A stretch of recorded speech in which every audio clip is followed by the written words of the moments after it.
Welcome to the Full-Time FBA Show.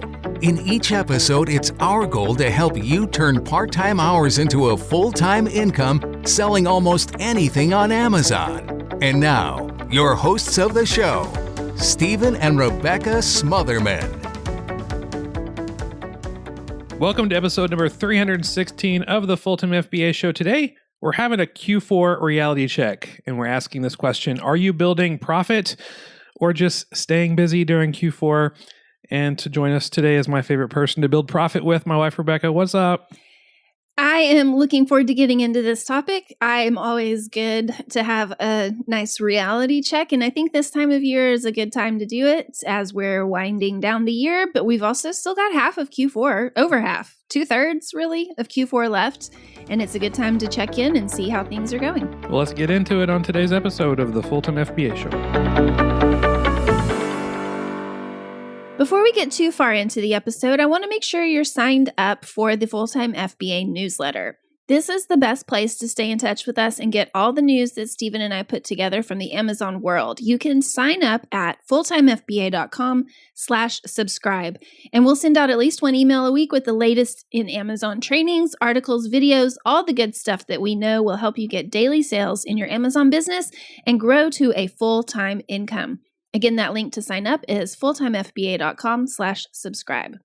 All right, for the rest of today's episode, we're going to be doing a little bit of a mid-Q4 reality check. And I don't know about you, but so far this Q4 has been a blur for us. I mean, lots of retail arbitrage scanning and sourcing, lots of time on the store aisles, boxing up items to ship. Lots of coffee consumed. Yes, always lots of coffee and creamer. But the smart thing to do at this midpoint of the Q4 selling season is to pause for a beat and evaluate how things are going so far. I mean, it can make the difference between finishing strong versus just chaotically stumbling along and limping over the finish line into the next year. Right. So we've put together this episode as a way for you to have a check-in with yourself and your business. How are things going so far this Q4? What's working? What hasn't worked? Where are profits leaking? Where should you focus your time and energy in these final weeks of the quarter and of the year? Yeah, and at this point, a lot of sellers, we're just on autopilot, and it can be really easily done. I mean, we are either doing what we've always been doing, hoping it's going to continue to work, or they're in reaction mode, putting out fires as they come up and just hoping for the best. But a smarter way to finish this Q4 season is to have a check-in, to be intentional so that you are making more strategic adjustments and stacking wins. Even just a quick check-in with your business and your sourcing plans so far during Q4 will put you on the right track and the right frame of mind to be more strategic and proactive rather than just reactionary and chaotic. So for the rest of this episode, we're going to give you some suggestions for areas that you need to check on and just do that reality check. How is your business doing? We're not suggesting you do a major overhaul of anything right now. Just identify one or two areas from what we say that might need some adjustments. It might even be a small adjustment, but hopefully you can identify those one or two areas where even a small change can have a tremendous positive impact. All right, so the first thing we're going to look at is your inventory health. I mean, in Seller Central, you can look at your inventory dashboard at your recent orders and see which items are selling quickly. If you use Inventory Lab, you can also look at your recent sales and note the supplier, because if you have items that you're selling well and you got them from a supplier where you can replenish, then do it. Replenish that stuff. This is the time to make sure that your replens are staying in stock, because it can be really easy to sell out of inventory when the sales volumes is at its fastest of the year. So stay on top of those replens. You can also take a look through your inventory and identify what isn't selling that you expected to be selling already by this time of Q4. So take some time to examine your prices, look at those keepa graphs, check on how you have your automatic repricer set up. All of those are good things. You want to make sure you have everything competitively priced to sell at the highest price as soon as possible while still making a great ROI. So if you go to your FBA inventory view, you can sort by inventory age and find your oldest inventory and prioritize ways to reprice it or even liquidate it if needed so that you can avoid the worst of the Q4 storage fees. You also want to check in on any stranded inventory or suppressed listings and make any corrections that you can so that you don't have inventory just sitting in the warehouse, but not live on Amazon.com. Yeah, and something I was actually just reading about today, that Amazon, because of Q4, just how crowded it is of all the inventory at the warehouses, sometimes Amazon has mandatory removals for inventory items that are at Amazon for over 90 days if you don't have things set up right in your Seller Central when it comes to these mandatory inventory removals or automatic inventory removals. So you might want to go double check your settings in your Seller Central to make sure that if stuff hasn't been selling, sitting on the shelf for over 90 days, Amazon doesn't just automatically remove it. But you should go in and, like Rebecca said, reprice it if you need to, liquidate it if you need to, do what you can to sell those items that have been at Amazon for the longest. So the first area to check was your inventory health.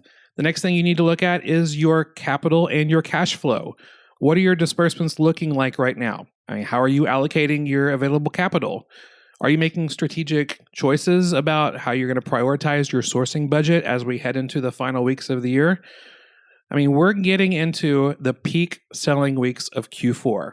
Around Black Friday, Cyber Monday, the first couple weeks of December, it's crazy. It's awesome. But you want to make sure you're prioritizing how you allocate your sourcing budget so that you're getting the best ROI and the quickest turnaround on the majority of your budget. That's right. You want to make sure you're not overspending in areas where that inventory isn't going to turn as fast. Q4 is not the time to prioritize purchasing long-term holds. You want to focus on fast-turning items right now more than ever so that your profit snowball will grow even faster. Budgeting and cash flow is an area that we're going into in more depth in our Momentum FBA membership this month. Our mini course for the month is on budgeting for your business, and we're also getting ready to kick off our cash flow jumpstart week, where we'll have a skill sprint in the area of optimizing your cash flow so that you have even more money to invest in inventory this Q4. You can check out those modules and everything else we have going on inside the membership at fulltimefba.com/momentum. All right, so the next strategic area to focus on is your time and energy this Q4. Is your sourcing and all of your efforts that you put into your FBA business currently aligned with the areas that will give you the greatest ROI? Take just a few moments and glance through your calendar and conduct a time audit. Think about how you've been spending your time over the last few weeks and ask, are you spending the majority of your time on high ROI activities? Or are you just picking the easy tasks and hoping that those pay off? I mean, Q4 can be really tricky this way. It's easy to get really busy with all the things that are going on this time of year in the Amazon world and convince ourselves we are being productive. But you really need to evaluate whether your activities that you're doing in your business are producing profits. And this is where the 80-20 principle can really help. If 80% of your profit is coming from 20% of your sourcing methods or suppliers, then you need to double down in that area. You can think about it this way. If there's one store where you can find $50 of profit in 3 hours and another store where you find $500 in 2 hours, which store are you going to prioritize on your next sourcing trip? I know. Yeah, I thought you did. The one where you find more profit in less time. That's how you want to think as you look through all of your activities during this check-in. Where are you getting the most bang for your buck when it comes to your time and energy? And the last area we want to mention before we pull all this together is to look at your business systems and processes. Q4 can really show you where your systems crack under pressure. And you might be finding those weak spots in your workflow as we speak. So take a moment and think through your prepping and your shipping processes. Where are the bottlenecks? Where might you have some communication breakdowns? Are you having delays in sales because you're not getting your prices set up really quickly with your repricer? I mean, all these areas are ways that you can make small adjustments that can lead to big profits simply because your system is well-oiled and functioning like it should be. Stopping to spend maybe 10 minutes fixing a bottleneck in your prepping process could save you hours of headache over the next 6 weeks.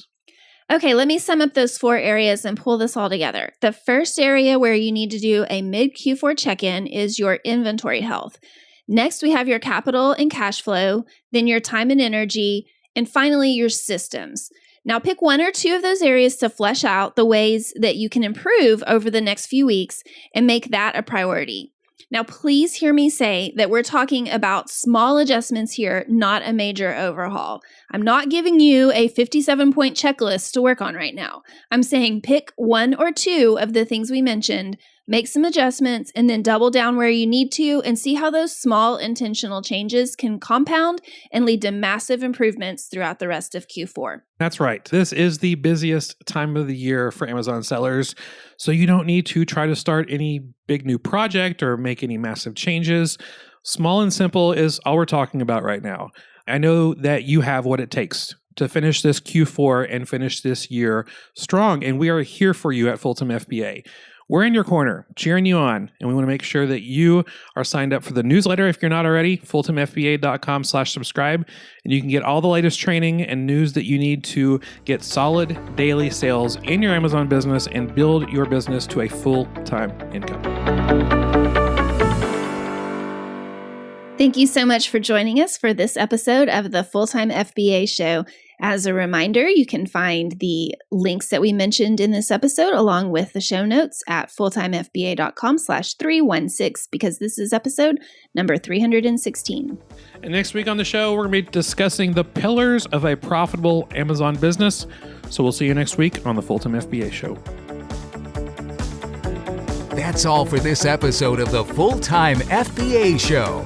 So head over to fulltimefba.com/podcast, where you'll find the show notes and links from this episode. While you're there, subscribe to our newsletter where you'll get several free downloads of our popular and helpful Amazon FBA resources. Now, take action on what you've learned today so you can find success at turning part-time hours into a full-time income with Amazon FBA.